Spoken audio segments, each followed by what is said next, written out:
Hello everyone and welcome to my booktube channel. My name is Sarah and today I'm going to be showing you all of the books that I read during the month of January. I read a total of 9 books this month, which I'm pretty happy with. I set myself a goal of reading 75 books this year, though I'm hoping as we get later on I can surpass that, and I think January was a really good start. So without further ado, let's get to the books. The first book that I read this month was The Amazing Book Is Not on Fire by Phil Lester and Dan Howell. If you guys do not know, I am a huge fan of Dan and Phil. I absolutely love them. They're adorable and precious and British and amazing, and if you don't watch their videos, I highly suggest you do. I won't call this book a memoir because it really wasn't. It was more of like a combobulation of different funny stories that they had and little quizzes and pictures, and it was just really cute. Honestly, reading that book felt like watching one of their videos, and that was exactly the kind of experience I was hoping it would be. So I gave it 5 out of 5 stars. The next book that I read this month was The Marvels by Brian Selznick. This was sort of a historical fiction novel blended with magical realism, and I just really enjoyed it. It was a middle grade, and I don't usually delve into the middle grade genre. However, I really did enjoy this one. I gave it 4 out of 5 stars. The next book I read this month was Hotel Ruby by Suzanne Young. Suzanne Young is also the author of the Program series, which I have not read, but I've heard really good things about. I went into this story knowing absolutely nothing about the synopsis. Its cover was really cool and it gave me kind of a Hotel California vibe, and I was really into that. And I did really enjoy it. I think I gave it 4.5 out of 5 stars. It was a very mysterious read. I wouldn't necessarily call it horror, but it was definitely really creepy. The next book I read was This Is Where It Ends by Marieke Nijkamp.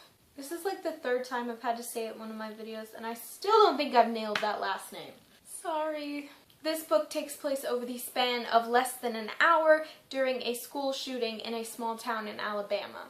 I gave this book 5 out of 5 stars. I thought it was incredibly powerful and important and sadly relevant to what is going on in America today. I actually did a full spoiler review on this book, so if you would like to watch that, I will leave the link to it in the description box below. This is a debut author and I was very, very impressed.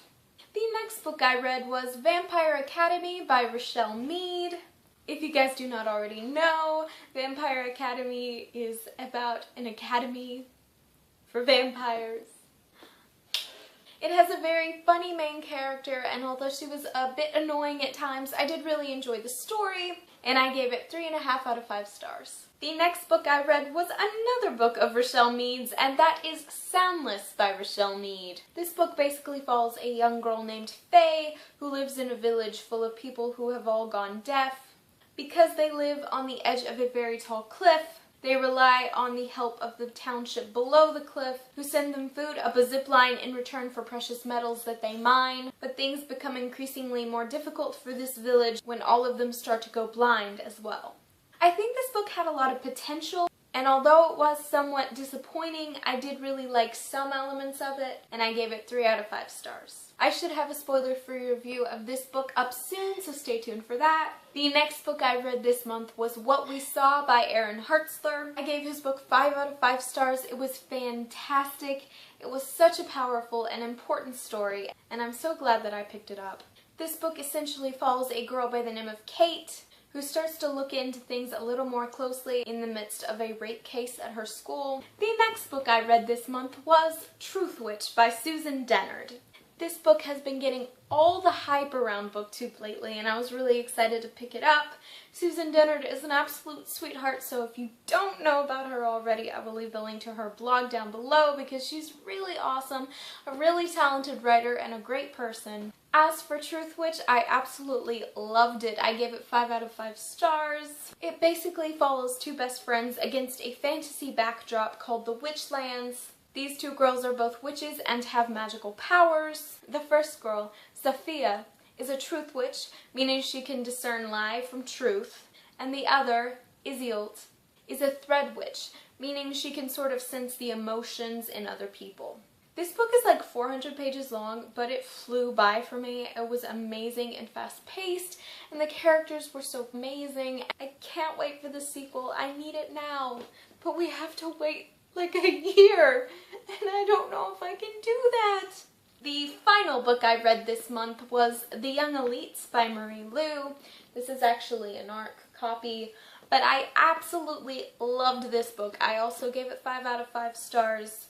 I really have no idea how I would describe this book. It is fantasy and magic and these people that are imbued with special powers, and basically these people with power, the young elites, set out to reclaim the throne. This book was amazing, and I think I definitely need to pick up the next book in the series, The Rose Society, as soon as possible.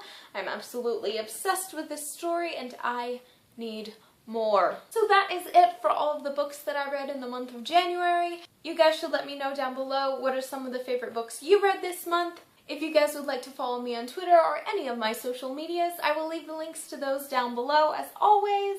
If you like this video, please give it a big thumbs up and subscribe if you are new here. But most of all, I hope you guys have enjoyed watching this video, and I will see you in my next one. Goodbye!